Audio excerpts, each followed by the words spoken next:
Mirë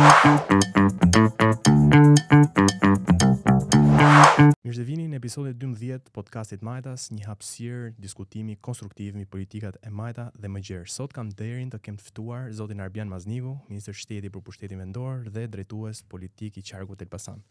Shumë faleminderit që keni ardhur në Majtas, zoti Maznigu. Përshëndetje. Urime për podcastin dhe besoj që është një vlerë shumë e madhe interesante në fushën e komunikimit publik. Shumë faleminderit. Në fakt doja ta nisja me një pyetje për sa i përket eksperiencës tuaj gjatë politike në programet elektorale po dhe në fushatat elektorale. Dhe doja dija çfarë është më vendimtar në një fushatë elektorale në Shqipëri. Pra kemi strategjinë, kemi terrenin apo është slogani. Praktikisht sa le themi fusha mendimi dhe a ndryshojnë strategjitë le themi në bazë të zonave ku zhvillohet fushata. Pra it's all politics local. Atëherë, së pari unë besoj që gjë e rëndësishme në një fushatë është vërtetësia. Pra, unë besoj që njerëzit në mënyrë historike janë stërvitur që të kuptojnë dhe të lexojnë vërtetësinë e elementeve. Sigurisht ka elementë që kanë bërë me sa mirë komunikohet një mesazh, sa qartë komunikohet, a transmetohet siç duhet, a përdoren kanalet e duhura të transmetimit, a shpërndahet mjaftueshëm ke njerëzit, a rezonon mesazhi me atë grup caktuar. Por më e rëndësishme se të gjitha këto, të cilat janë shumë të dobishme dhe të rëndësishme, është vërtetësia e mesazhit. Pra, kur ka një forcë politike e cila e beson në mënyrë genuine mesazhin e saj dhe ka një mesazh të qartë, më pas mekanizmi i transmetimit bëhet më i thjeshtë. Problem jo i vogël është kur forcat politike kanë të paqartë mesazhin e tyre. Dhe më pas bëhet e komplikuar të transmetosh një mesazh, nuk ka rëndësi më mekanizmi, territori, zona të tjerë, nëse ti je i paqartë ose i pasinqert në mesazhin tënd. E kuptoj. Një pjesë e konsiderueshme, po shikoja në fakt disa sondazhe janë elektorat gri, mos gaboj diku te 18-20%, bazuar në disa, le të themi, Pak më pak. Ndoshta ju e dini, ndoshta edhe pak më mirë pasi jeni e di që keni shumë dëshirë data të dhënat dhe nuk kanë bindje të forta politike dhe ndoshta vendosen dhe momentin e fundit. Tani tek ta ndikon programi, ndikon profili i kandidatit apo është kjo vërtetësia që thatë ju? Unë besoj që janë të paktën 3 elementë të cilët janë të gjithë të ndërthurur ngushësisht, nuk ka një i cili është mirëzimës të tyre. Një element shumë i rëndësishëm në mënyrë se si ne jemi mësuar në histori njerëzit të vlerësojnë marrëdhëniet kanë të bëjnë me karakterin e kandidatit, me karakterin e udhëheqësit. Pra njerëzit në thelb kur hyn në një marrëdhënie biznesi, dhe kur hyn në një marrëdhënie kushtie, dhe kur hyn në një marrëdhënie fëmijësie, po dhe kur hyn në një marrëdhënie politike, një ndër elementet rëndësishme të vlerësojnë është karakteri i personit që kanë përpara. Pasi në raport me këtë karakter varen shumë nga marrëdhëniet që mund të ndodhin që si parashikojnë dot, por duke pasur një ndjesi që ky është njëri i cili është punëtor, është njëri i cili është i fjalës, është njëri i cili është besnik, atëherë gjasat janë që çfarëdo marrëdhënie që do kemi në vimësi, do qëndroj këtyre nga këto elementë. Ndaj dhe element thelbësor është karakteri i kandidatit. Pra, dhe përshkrimi dhe mënyra se si njerëzit kuptojnë udhëheqësin, drejtuesin e një fushate të caktuar, ndikon në mënyrë drejt për drejt në besimin e tyre. Sigurisht, pasja një agjende, pasja një programi, pasja një platforme politike është po kaq e rëndësishme. Nuk ndihmon, është po kaq e rëndësishme se i përputhet linjës parë. Pra po, kemi një kandidat i cili ka një karakter të fortë, po ka edhe një ide të qartë. Unë besoj që një ndër përkufizimet më të mira të politikës është kapaciteti për të vizatuar, pikturuar një vizion të sardhmes dhe më pas për të bindur njerëzit që rrugtimi drejt atij vizioni është i dobishëm, është i mirë për njerëzit. Kjo lidhet me dy gjëra, lidhet e para me kush e krijon këtë vizion.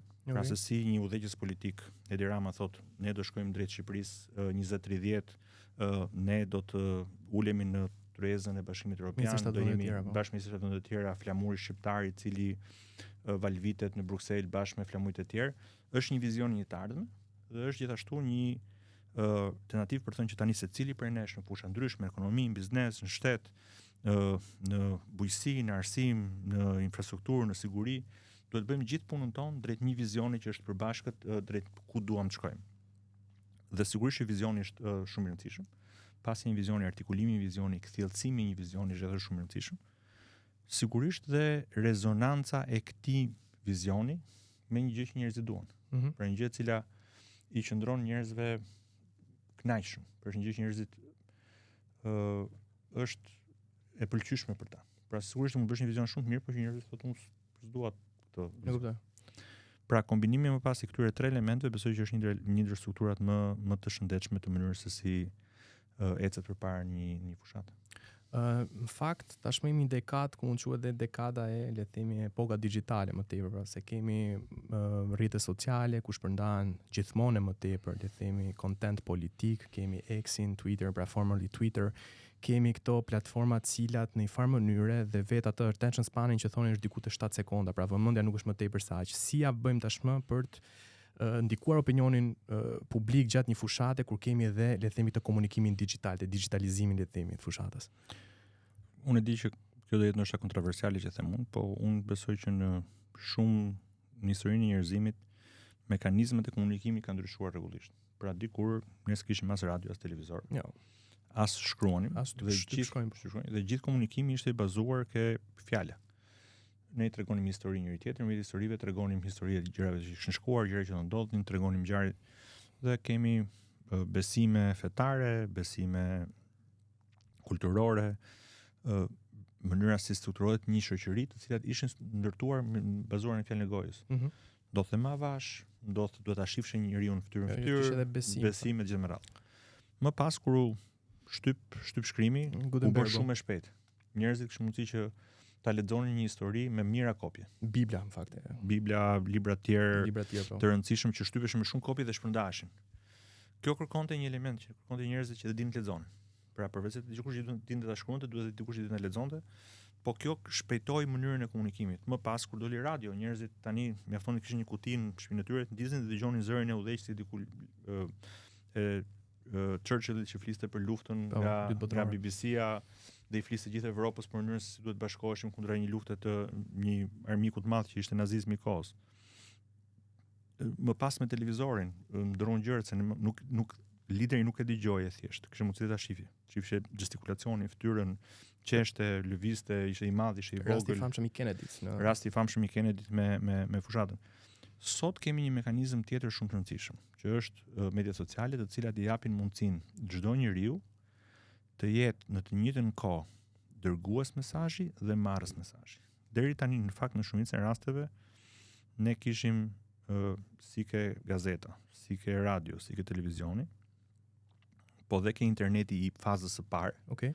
Kishim pak njerëz që ishin dërgues mesazhi dhe kishin shumë njerëz që ishin marrës mesazhi. Mediat sociale kanë ndruar eksaktësisht. Është liberalizuar, demokratizuar në fakt atë. Është demokratizuar, por kjo ka dhe të mirat dhe të këqijat e veta, por një ndër elementet të rëndësishëm është që çdo person është edhe marrës mesazhi, por është edhe dërgues mesazhi në njëjtën kohë. Çka sjell një ndryshim të dinamikave në fushën e komunikimit. Dhe sigurisht në këtë mënyrë është e nevojshme që të mendohet në mënyrë specifike si shkon mesazhi secilit. Gjëja tjetër që ka ndodhur është që ne mendojmë që është demokratizuar. Në fakt jo aq shumë. Gjëja që ndodh dhe mënyra se unë besoj personalisht që është më shumë një iluzion i demokratizimit se një demokratizim i mirëfillt. Sepse gjëja që dim tashmë është njerëzit në fakt në rrjetet sociale flasin në mënyrë të vazhdueshme vetë në vetë ose me njëri tjetrin. Echo chambers. Krijojnë echo chamber sistematike. Dhe echo chamber sistematike kanë sjellë që është bërë shumë e vështirë që grupe të caktuara të flasin me njëri tjetrin. Dhe në fakt demokratizimi duhet sillte si produkt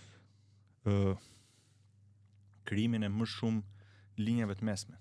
Pra njerëzit dëgjojnë edhe një palë dhe një palë dhe një palë dhe një palë. Ndërkohë ka polarizuar totalisht. Ndërkohë që në fakt ka sill polarizim. Kështu që kjo në fakt është vërtetimi i faktit që në fakt komunikimi nuk është demokratizuar, por nga fakti që algoritmet janë në dorë të pak njerëzve. Nuk janë të prirur me synim demokratizimin e mesazhit, po maksimizimin e fitimit. Dhe maksimizimi i fitimit ke algoritmi nuk sillet duke ja çuar mesazhin sa më shumë njerëzve, por duke ja çuar sa më shumë njerëzve që ndërveprojnë me atë mesazh, që thot sa më shumë njerëz që mendojnë në mënyrë të ngjashme me atë mesazh, struktura edhe e Metës, edhe TikTokut, edhe e X-it janë të ndërtuara që të krijojnë echo chamber-et, sepse rrit angazhimin. Dhe ata e nxisin krijimin e echo chamber-eve. Për t'ia shpjeguar kush na ndjek, echo chamber janë një dhomë ku janë njerëz të ngjashëm flasin me njëri tjetrin, por cilët s'kan mundësi t'ia komunikojnë mesazhin e tyre dikujt që s'mendon si ta. Dhe për rrjedhoj, teksa ne na duket sikur kemi një mekanizëm shumë demokratik, në fakt kemi në botën virtuale kemi grupe që janë të mbledhur sipas besimit tyre, që ndjenjë njëri tjetrin. Dhe në fakt thjesht e rithon dhe polarizojnë dhe më shumë mesazhin. Dhe shqetësimi i madh që kam unë me këtë fushë jo thjesht në Shqipëri, por në botë është që jemi futur një cikël të frikshëm polarizimit të koncepteve politike. Pra qoftë kjo në të majtë, qoftë kjo në të djathtë, polarizimi i cili e largon diskursin nga zgjidhje të mirëfillta, të prekshme për problemet e përditshmërisë njerëzve dhe e çon në politikën e identiteteve ose në politikën e armiqësisë me palë të tjera. Pra që ne kundër atyre e me radhë. Dhe kjo gjëja është një situatë në fakt që është shqetësuese në botë, më pak ende në Shqipëri, por është shumë shqetësuese në botë. Unë fakt bë përshtypje Alistair Campbell citon Moises Naim dhe thotë që jemi në botën e 3 P-ve, pra polarizim, post-truth, pra nuk ka më të vërtetë, edhe populizëm. Dhe në fakt ka disa vite në fakt që edhe unë mendoj si ai, domethënë jemi në këtë botën që kemi echo chambers, kemi populizëm, kemi edhe njerëz që nuk besojnë disa fakte që janë shkencërisht vërtetueshme, për shembull kur flasim për botën që është e rrumbullakut ose që kemi ngrohen globale. Gjithsesi, unë doja të flisja pak edhe për pjesën se si është transformuar, le të themi, mënyra si shqiptarët votojnë. A ka pasur transformime këto 30 vite dhe cilat janë faktorët kryesorë që ndikojnë më shumë tek një votues, pra? Padyshim që ka pas ndryshime sistematike gjithë kësaj kohe, sigurisht nga pikëvështrimet politike mund të thuhet që në tërësinë e tij në raport me historitë ngjashme që ne shohim në botë, votuesi shqiptar është pak konservator, pra janë më të strukturuar në kahe politike dhe i qëndrojnë në mënyrë më sistematike kave politike se sa vende të tjera që ne shohim. Ky është një cikël që është interesant për të vlerësuar për të parë kush janë arsyet pse ndodh kjo. Ka të bëjë dhe me lirat politik, ka të bëjë me sistemet elektorale që kemi zgjedhur, ka të bëjë me karakteret e liderëve që Shqipëria ka pasur, sigurisht ka një seri elementesh që ndikojnë në këtë situatë, por ka një qëndrueshmëri më të madhe të kahjeve politike dhe më pak fragmentarizim se ç'ka pas shumë vende të tjera. Unë jam i besimit që në fakt Shqipëria ka qenë një strukturë të paktën në 15-16 vitet e fundit ka pasur një si strukturë elektorale, sistem elektoral shumë njësor për forcat e reja. Shumica e forcave të reja thonë jo s'është kështu në general. Paradoksalisht thonë që ne nuk kemi vend për të përfaqësuar. Jo. Gjermania, që është një vend demokratik, e ka thresholdin 5%. Po nuk mori 5%, nuk përfaqësohesh. Fakt ishte rasti i partisë tashmë mori 4.9% dhe nuk u fut dot fare, nuk u lefiku dot fare. 5%. Ne se kemi pas kurrë. Pra ne kemi pas 2, kemi pas 3, kemi pas 1.5, tash s'kemi fare, po tani nga ana tjetër është relativisht normale që të ketë një threshold. Një pjesë jo e vogël, vendeve Holanda ka threshold minimal, Gjermania ka threshold minimal, pra kanë prag. Ka një goxha vende që kanë një prag nën të cilin ti nuk përfaqësohesh. Ndërkohë që Shqipëria pragun e ka pas pothuajse në terma praktik, pothuajse jo ekzistent, brenda koalicioneve nuk ekzistonte pragu kur ishte sistemi me koalicione. Tani s'ka koalicione ka qenë në Tiranë është më pak se 1.5%. Praktikisht, pra është prag matematik de facto, pra nuk është më prag fizik. Dhe sasia e forcave që ja kanë dalë të mbledhin një numër të konsiderueshëm votash, nuk ka qenë aq e madhe. Sistematikisht. Kjo flet për faktin që ka një qëndrueshmëri të votuesit shqiptar. Në disa kahe politike, sigurisht në këtë situatën që tha dhe juve të P-ve të famshme, të cilat i përmend edhe Campbell, një situatë postmoderne, njerëzit tentojnë të fragmentarizojnë besimin e tyre. Pra edhe ne po na ndodh, siç po ndodh në shumë vende të botës, që njerëzit nuk kanë më një strukturë të qëndrueshme, të strukturuar të besimit politik.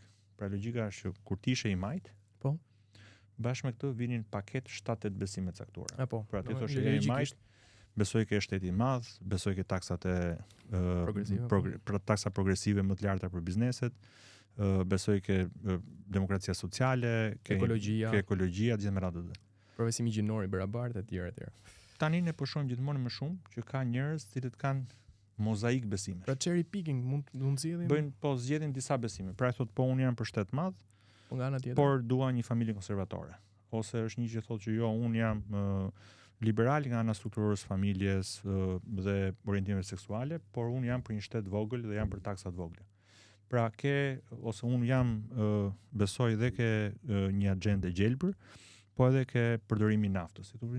Çike vështirë me të rrim bashkë, po gjen njerëz që qëndrojnë paralelisht me të dy strukturat. Vërtet, nuk ka më ndarje me thik. Dhe kjo çështje është një ndër elementet strukturor të postmodernizmit, ku njerëzit zgjedhin brenda morisë besimeve, jo më besime paket, po përzgjedhin element caktuara të ideologjisë dhe pastaj krijojnë një ideologji të vetën që është një paket, një seri besimesh caktuara.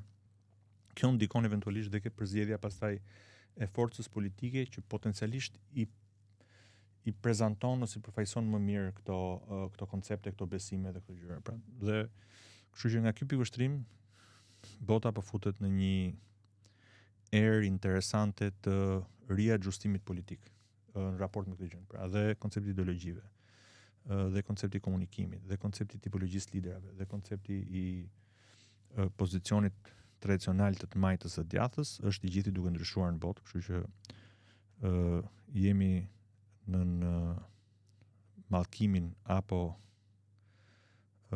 urimin kines që thot jetofshi në kohë interesante. Unë dua ta kaloj pak tek pjesa e, le të themi, kontekstit aktual, fushatës aktuale të Partisë Socialiste, dhe duke ditur që dhe ju jeni, le të themi, keni qenë pjesë nga arkitektët kryesor të fushatave të Partisë Socialiste, pakën dekadave të fundit, ne kemi pasur fatin, kemi dhe Falmën që ka punuar me ju përse i përket fushatës së linjën 2013 dhe Milva Ekonomin, pak kohë më parë. Unë dua dia një qeverisje, le të themi, e gjatë mund të cilë edhe një farë lodhje politike të votuesit. Pra, dhe çfarë bën një parti të mbajë mobilizim të lartë pas 12 viteve qeverisje dhe çfarë duhet bëjë mirë Partia Socialiste për të siguruar mandatin e katërt? Unë besoj që Partia Socialiste duhet të qëndrojë besnik misionit të saj. Pasi një misioni të qartë dhe qëndrueshmëria besnike ndaj misionit që forca politike ka është element thelbësor i ecjes përpara. Misioni i Partisë Socialiste është formimi i një shteti modern për Shqipërinë, me të gjithë elementet e tij dhe çuarja e Shqipërisë drejt Bashkimit Evropian. Ky është një mision i cili Partia Socialiste e ka pasur në mënyrë sistematike në 30 vjetët e fundit dhe çdo herë që ka pasur në fakt fuqinë në dorë e ka materializuar këtë vizion.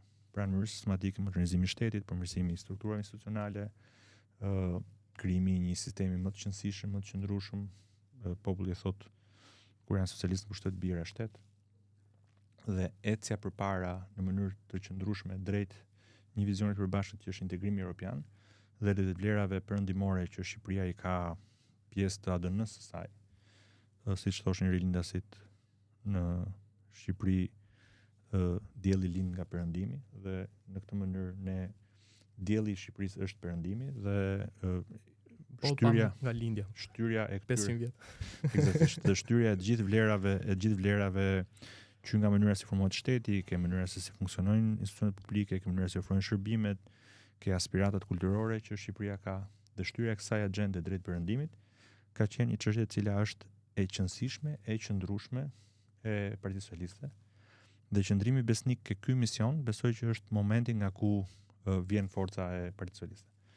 Duke qëndruar këtij misioni besnik ka një seri nën produktesh të dobishme për gjithë njerëzit. Pra, ekonomia bëhet më mirë, punësimi bëhet më mirë, sistemet arsimore bëhen më mirë, shëndetësia bëhet më mirë, infrastruktura bëhet më mirë, drejtësia bëhet më mirë, lufta kundër korrupsionit bëhet më mirë. Pra, të gjitha elementët e formimit të një shteti, të cilat më pas kthehen në cilësi jete për njerëzit, bëhen më të mira kur busulla është në drejtimin e dur dhe besoj që është e qartë. Qëndrimi besnik ndaj misionit të tij, misionit të saj të Partisë Socialiste, dhe misionin që Edi Rama si kryeminist i ka caktuar gjithë forcës tonë politike dhe qëndrimi konsistent në këtë linjë është në fakt vendi nga ku buron fuqia e Partisë Socialiste.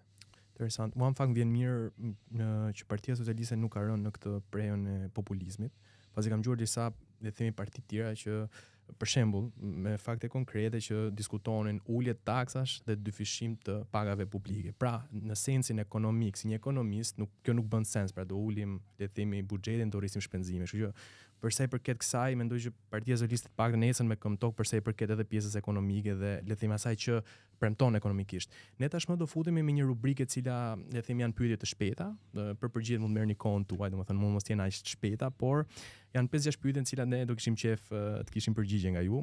Si fillim, një fushat që ka lënë më tepër përshtypje dhe një fushat që ndoshta jo, ju ka zhgënjur. Do marr të dytën, unë besoj që fushata deri diku më traumatike që unë kam kaluar është fushata e 2010-s në Tiranë, e vendore të Tiranës, ku të gjitha antenat tona, veçanërisht mas 21 janarit, na çonin drejt konceptit që Tirana do të kishte një fitore shumë të sigurt. Fakti që të gjithë fuqitë e shtetit u sollën nga Partia Demokratike në atë kohë në Tiranë dhe quan që në fund fare fitoria u arrit me 10 vota, u arrit me 10 vota pas një presioni të jashtëzakonshëm që u bë gjithë qytetit, ishte një fushatë e cila na bëri të mendoj shumë për mënyrën se si organizohemi, informacionet që kemi në terren gjatë kohës, çfarë kuptojmë se si kemi këto receptorët e vijimësisë së fushatës, jo thjesht ditës së zgjedhjeve, për të kuptuar pak se ku jemi. Ndërkohë që padyshim që fushata për mendimin tim më interesante është fushata e 2017-s. Interesant. Ku kryeministri ka bërë ndoshta për mendimin tim fushatën më të jashtëzakonshme, më interesante, ku bëri disa lëvizje të forta në javët e fundit para fushatës, ku në atë kohë Lëvizja Socialiste për Integrim vendosin mos vjet pjesë aleancës e koalicionit dhe kryeministri zgjodhi një fushatë shumë specifike, shumë të qartë, shumë të thjellët, shumë të fortë. Dhe pavarësisht situatës ku vendos mes disa zjarreve, ja doli që ta qartësoj mesazhin e tij mjaftueshëm që ta çojë Partinë Socialiste në një fitore të kthjellët, të qartë, pavarësisht se hyri në një ngushticë të krijuar nga disa faktorë jashtë dhe jashtë Partisë Socialiste, dhe është, besoj unë, fitoria e cila ka determinuar më pas një seri fitoresh si të Partisë Socialiste, dhe ka qenë ndoshta fushata ku arrit të artikulohet në mënyrën më të mirë mesazhi, thelbi i mesazhit, besnikëria ndaj misionit dhe vizionit që Partia Socialiste ka, dhe gjithashtu nëpërmjet tyre dhe qartësia publike për karakterin e kryeministrit dhe dëshirën për të ecë përpara dhe për të bërë punë. Politikani ose le të themi menaxheri fushatave i preferuar, mund të jetë jashtë vendit, brenda vendit? Ka disa prej ta, po padyshim që unë besoj që ne kemi dhe mik, por edhe unë besoj që ka determinuar mënyrën si organizohen fushatat në të gjithë botën pas vitit 97 e tutje. Lester Campbell është padyshim një person i cili ka ndryshuar mënyrën se si bëhet komunikimi politik i forcave politike, jo vetëm në fushat, po dhe gjatë qeverisjes, dhe ka përkufizuar mënyrën se si komunikohet me publikun. Dhe domethënë këtu duhet ta lidh, tashmë është më mirë komunikimi tradicional deri apo komunikimi digjital? Më efektiv ndoshta, si më mirë. Unë i them gjithmonë dhe stafit kur vim takime që unë jam i parimit edhe jo ose. Okej, të dyja. Ne na duan të gjitha. Në fund fare njerëzit besojnë shumë fort tek dhënia dorës, edhe handshake, kur ti shkon dhe takon një dorë, njerëzit flasin psikologjik. Jo vetëm psikologjik, njerëzit janë mësuar me edhe nivel gjenetik, po edhe nivel antropologjik me shekuj, që kur shohin dikën në sy dhe japin dorën, kërën një seri raportesh, i besojnë si besojnë, është i besueshëm, është i mirë, është i vërtet. Duhet pas sekonda janë ato që njeriu vendos. Duhen pak sekonda që njeriu vendos. Kështu që ai momenti në të cilin ti e shef dikë jep dorën është thelbësor për të thënë që këtij ti besohet, si besohet, është i mirë, është i keq, është pozitiv, është negativ, është punëtor, s'është punëtor, të kryen. Pra ne krijojmë një raport, jemi trajnuar me gjenerata për krijuar një raport besimi me njerëzit në momentin që ne i shohim dhe japim dorën. Ndërkohë që komunikimi digital është shumë i rëndësishëm sepse ti jep mundësinë që ti të shpërndash një mesazh në mënyrë sistematike, të qëndrueshme, por edhe të fragmentarizuar. Pra ti flasësh me një mesazh specifik të rinjve, me një mesazh specifik e grave, me burrave, me një mesazh specifik njerëzve që janë një moshë tjetër. Pra për secilin për grupimet ti ke mundësi ti adresosh me problemet që kanë specifik, kështu që ajo është shumë e rëndësishme. Kështu që unë besoj ke parimi edhe jo ose.